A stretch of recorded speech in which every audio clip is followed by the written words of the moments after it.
BJP ने अपनी एक और लिस्ट जारी कर दी है, क्योंकि कल नामांकन का आखिरी दिन है और राजस्थान की अगर बात करें तो 3 सीटों पर बीजेपी को अपने प्रत्याशी घोषित करने थे। तो 22 सीटों पर भाजपा पहले ही अपने उम्मीदवारों का ऐलान कर चुकी है और इसी के साथ एक और लिस्ट भाजपा ने जारी कर दी है।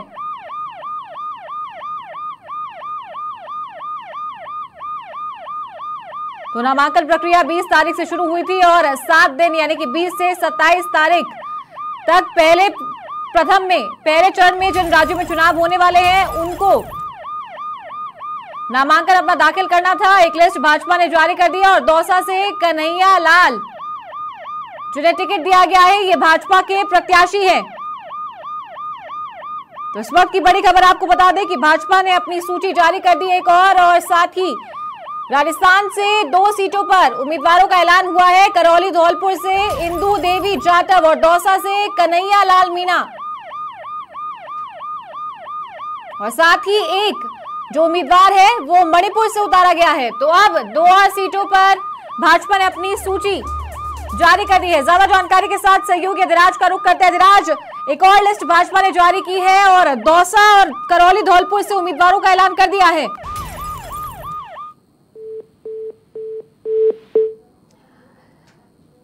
तो एक बार फिर से सहयोगी से जुड़ने की कोशिश करेंगे, लेकिन उससे पहले आपको बता दें कि भारतीय जनता पार्टी 22 उम्मीदवारों का ऐलान पहले ही कर चुकी थी और अब 2 उम्मीदवारों का ऐलान और भाजपा ने कर दिया है, करौली धौलपुर और दौसा। करौली धौलपुर से इंदु देवी जाटव को उम्मीदवार बनाया है और दौसा से कन्हैया लाल मीणा।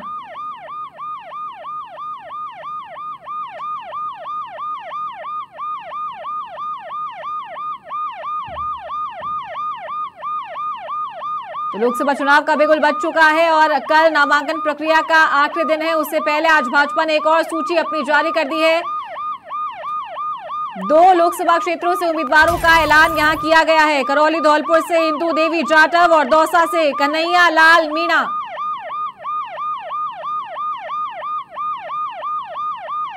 और ये वो नाम भी है जिनको लेकर पहले समाचार प्लस अपने दर्शकों को बता चुका था कि ये संभावना है कि नामों पर भाजपा अंतिम मोहर लगा सकती है। सीसी की बैठक में भी नामों को लेकर चर्चा हुई थी और अब भाजपा ने सूची जारी कर दी है जिसमें इन दोनों उम्मीदवारों के नाम शामिल हैं। करौली धौलपुर से इंदु देवी जाटव को टिकट दिया है भाजपा ने और दौसा से कन्हैया लाल मीणा को टिकट दिया है।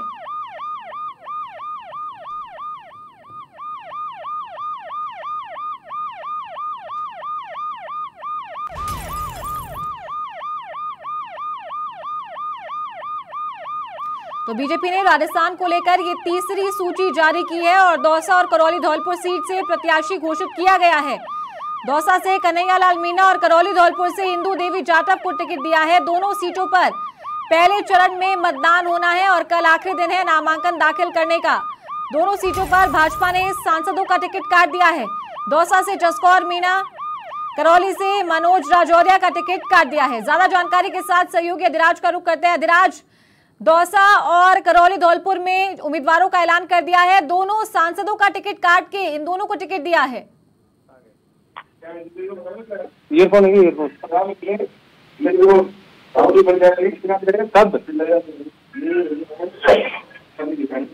अधिराज, क्या आपको मेरी आवाज आ रही है? और क्या रही है साहब? ये देखो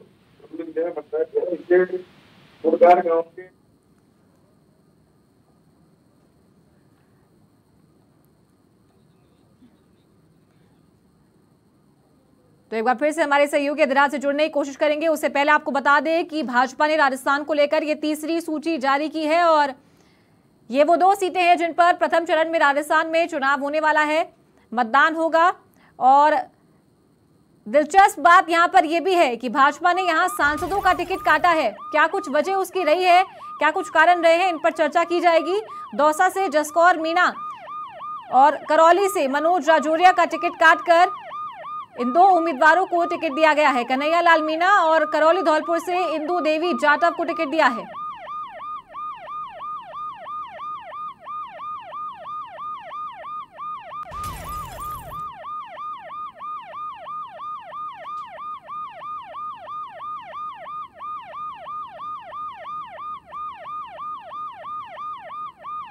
तो लोकसभा चुनाव का बिगुल बज चुका है, चुनावों की तारीखों का ऐलान भी हो चुका है और एक के बाद एक पार्टियां अपनी सूची जारी कर रही है।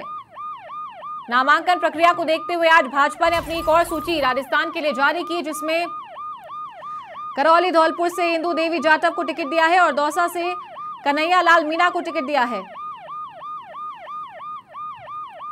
और ज्यादा जानकारी के साथ हमारे वरिष्ठ सहयोगी अधिराज हमारे साथ लाइव जुड़ गए, उनका रुख करते हैं। अधिराज, 2 सीटों पर भाजपा ने उम्मीदवारों का ऐलान किया है, लेकिन यहां पर सांसदों का टिकट काटा है।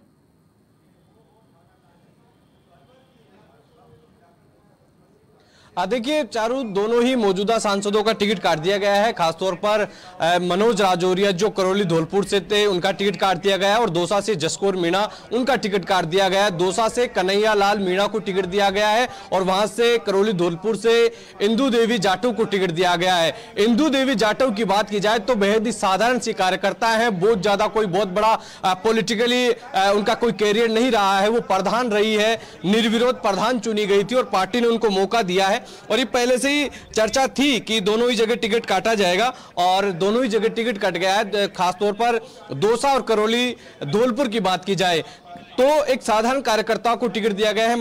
मनोज राजौरिया का टिकट काटकर इंदु देवी जाटव को टिकट दिया गया है। तो ऑल ओवर देखा जाए तो अब तक बीजेपी 5 महिला कैंडिडेट चुनावी मैदान में उतार चुकी है और बीजेपी की जो खूबी रहती है कि किस तरीके से साधारण कार्यकर्ताओं को मौका देकर पार्टी उनको बुलाने की कोशिश करती है। पूर्वी राजस्थान में बीजेपी के लिए काफी हद तक चुनौती है। अगर बात करूं चारू, अगर पिछले लोकसभा चुनाव 2019 की तो सबसे कम जो चुनावी जीत का जो मतों का अंतर रहा था वो दौसा और करौली धौलपुर, इन दोनों ही सीटों पर रहा था। इन दोनों सीटों पर बीजेपी चुनाव तो जीती थी, लेकिन जीत का अंतराल बेहद कम था। दौसा से 74,000 वोटों से जसकौर मीणा चुनाव जीती थी और करीब 1 लाख वोटों के आसपास करौली धौलपुर से मनोज राजौरिया जीते थे।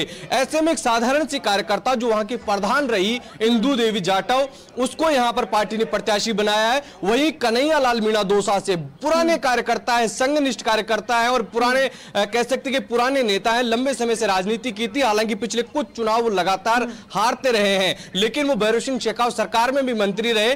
2003 से 8 में भी वो विधायक चुने गए बस्ती से और मंत्री रहे, लेकिन पिछले कुछ सालों से लगातार वो चुनाव हारते रहे। उनकी नैया कह सकते हैं कि चुनावी में नहीं रही, लेकिन जिस तरीके से वो संघनिष्ठ रहे, संगठन के प्रति उनका भाव था, उसको देखते हुए पार्टी ने यहां पर मौका दिया। साथ ही जिस तरीके की गुटबाजी दौसा में चल रही थी, दौसा में कहीं ना कहीं डॉक्टर किरोड़ी लाल मीणा और जसकौर मीणा के पीछे जो अंतर्ध्वंद चल रहा था, उसका लाभ कन्हैया लाल मीणा को यहां पर मिला और कन्हैया लाल मीणा को पार्टी ने यहां से प्रत्याशी बनाया है। अब देखना यह रहेगा कि दिल्ली से हमारी सहयोगी ज्योति सिंह भी हमारे साथ जुड़ गए, एक बार उनका भी रुख करते हैं। ज्योति, अगर बात करें, 2 जो मौजूदा सांसद उनके टिकट काटे गए हैं, क्या कुछ वजह इसके पीछे रही है? क्या सीईसी की बैठक में इन दोनों नामों को लेकर चर्चा की गई थी?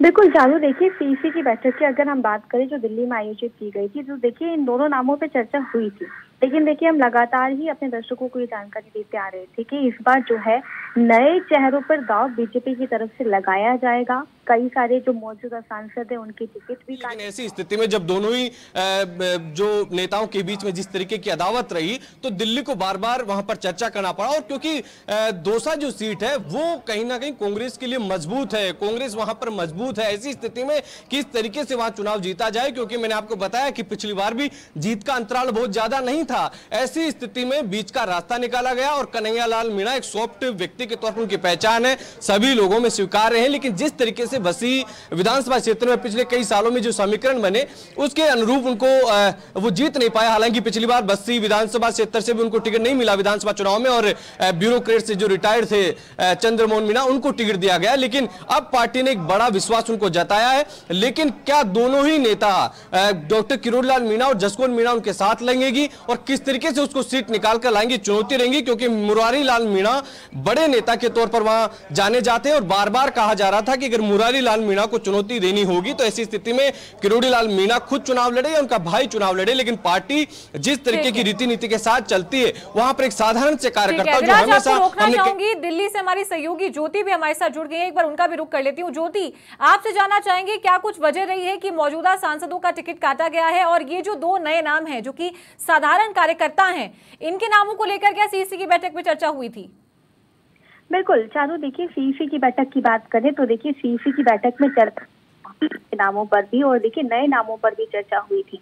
और देखिए जहां तक रहे टिकट काटने की बात कि मौजूदा सांसदों के टिकट क्यों काटे गए हैं, तो देखिए इस बात का भी पहले ही तस्वीर साफ कर दी गई थी कि इस बार जो है लोकसभा चुनाव में कई सारे नए चेहरों पर बीजेपी दांव लगाने वाली है और मौजूदा जो सांसद है देखिए उनके टिकट भी काटे जाएंगे, क्योंकि बीजेपी का सिर्फ एक ही फॉर्मूला है, जिताऊ उम्मीदवार पर दांव लगाना। और देखिए जिसमें जरा सी भी गुंजाइश अगर दिखी बीजेपी की तरफ से कि हाँ 1% की जो है यहाँ से इस सीट से जो है कमजोर पक्ष किसी का दिखाई दे रहा है तो वहां से नए नाम बीजेपी की तरफ से उतारे गए हैं। अब देखिए दोनों सीटों की बात करें तो मुकाबले की जो तस्वीर है वो पूरी तरीके से साफ हो चुकी है। कांग्रेस ने भी अपने प्रत्याशी देखिए उतार दिया है और दूसरी सीट से भी बात करें तो वहां पर भी देखिए कांग्रेस ने जो है अपना प्रत्याशी उतार दिया। तो देखिए अब दोनों ही कांग्रेस और बीजेपी की बात करें तो एक एक सीट पर जो है कैंडिडेट का अनाउंसमेंट होना बाकी है। काफी मंथनाओं के बाद देखिए ये जो 24 सीटों की बात करें तो तस्वीर पूरी तरीके से साफ हो चुकी है। बीजेपी देखिए जिस तरीके से तीसरी लिस्ट जारी की गई है दौसा और करौली धौलपुर सीट से जो उम्मीदवार ये घोषित किए गए हैं, कन्हैया लाल मीणा हो, दूसरी बात करें इंदु देवी जो कि देखिए बहुत ही साधारण कार्यकर्ता के रूप में जानी जाती है। तो देखिए दोनों सीटों पर पहले चरण में मतदान होना इसलिए बीजेपी की तरफ से जारी था। अब सीईसी की बैठक की तस्वीर की बात करें तो देखिए पहली सीईसी की हम बात करें तो देखिए कई घंटे तक बैठक चली, फिर जब अभी बीते दिनों जो सीईसी की बैठक हुई थी वो भी कई घंटे चली और इन्हीं 3 सीटों पर लेकर देखिए पेच फंसता हुआ दिखाई दिया। अब इन सीटों को सबसे एंड में डिक्लेयर करने का देखिए यही मतलब था, यही तस्वीर जो पूरी तरीके से जो मैं समझ पाई हूँ वो यही है।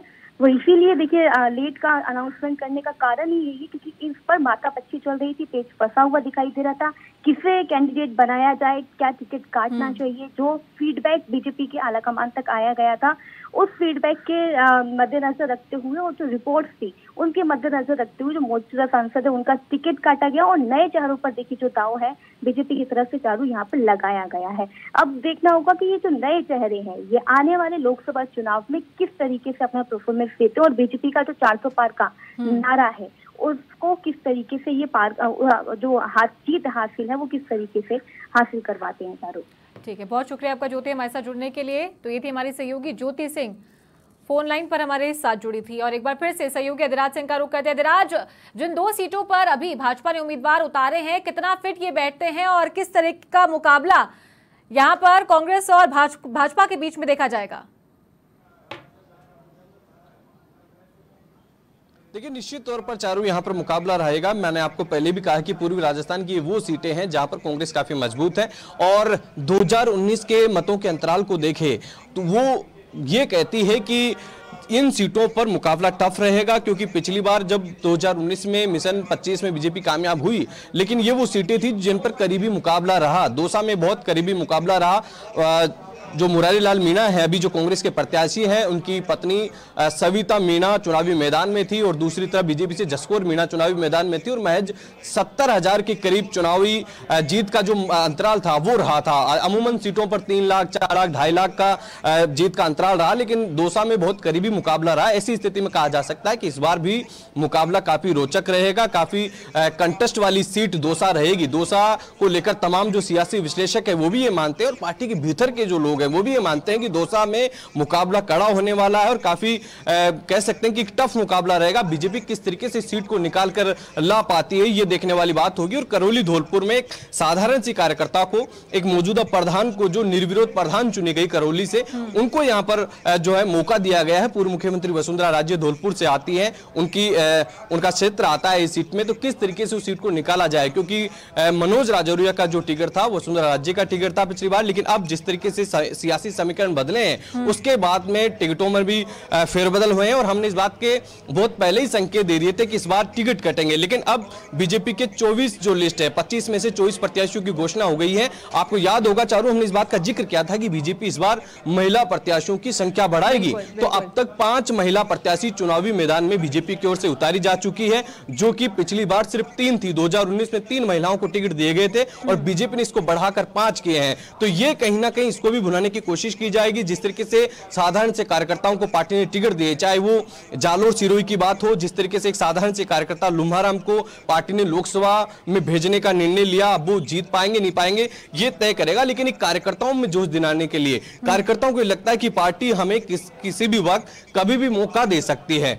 ये बीजेपी को भुनाने में आता है, लेकिन पूर्वी राजस्थान की कुछ सीटें वाकई कॉन्टेस्ट में रहेगी, काफी टफ रहेगी। किस तरीके की रणनीति कांग्रेस की रहती है, ये इस सब चीजें देखने वाली बात होगी। लेकिन फिलहाल अब जो है राजस्थान का जो लोकसभा चुनाव का रण है वो पूरी तरह से सज चुका। भीलवाड़ा का इंतजार है, भीलवाड़ा की सीट की घोषणा, क्योंकि भीलवाड़ा का जो चुनाव है वो सेकेंड फेज में होगा। और ये दोनों सीटों की प्रत्याशी घोषणा आज इसलिए होनी थी क्योंकि कल जो नामांकन प्रक्रिया का तारीख का जो समय है वो अंतिम समय कल का है। ऐसी स्थिति में आज की घोषणा की गई, हालांकि इनको पहले से ही तैयारी करने के संकेत दे दिए गए थे। जी चलिए, बहुत शुक्रिया आपका दिराज हमारे साथ जुड़ने के लिए। तो ये थे हमारे सहयोगी दिराज सिंह, लाइव हमारे साथ जुड़े थे। जानकारी उन्होंने दी है कि दौसा से कन्हैयालाल मीणा और करौली धौलपुर से इंदु देवी ये साधारण कार्यकर्ता हैं और भाजपा पहले ही ये संकेत दे चुकी थी कि इस बार नए चेहरों पर भाजपा दांव खेलने वाली है और इसी के तहत ये दोनों साधारण कार्यकर्ता, अगर बात करें दौसा से कन्हैयालाल मीणा की, तो काफी लंबे समय से संगठन के साथ ये जुड़े हुए हैं और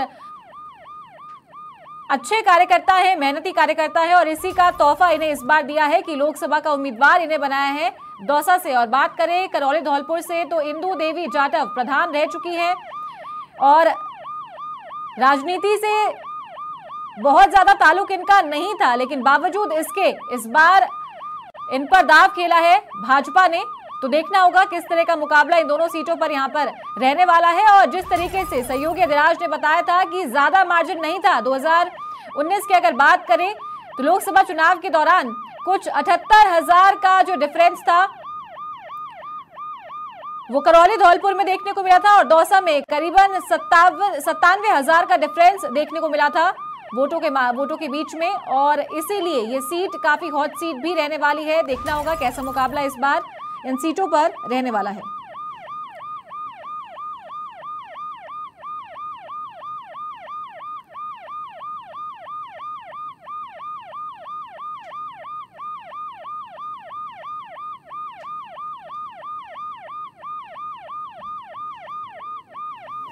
तो बीजेपी ने राजस्थान को लेकर अपनी तीसरी सूची जारी की है, क्योंकि ये वो दो सीटें हैं जिन पे चुनाव होने वाले हैं पहले फेज में। और कल नामांकन प्रक्रिया का आखिरी दिन है, 28 तारीख से नामांकन पत्रों की जांच की जाएगी और 30 तारीख अंतिम तारीख है नामांकन वापस लेने की।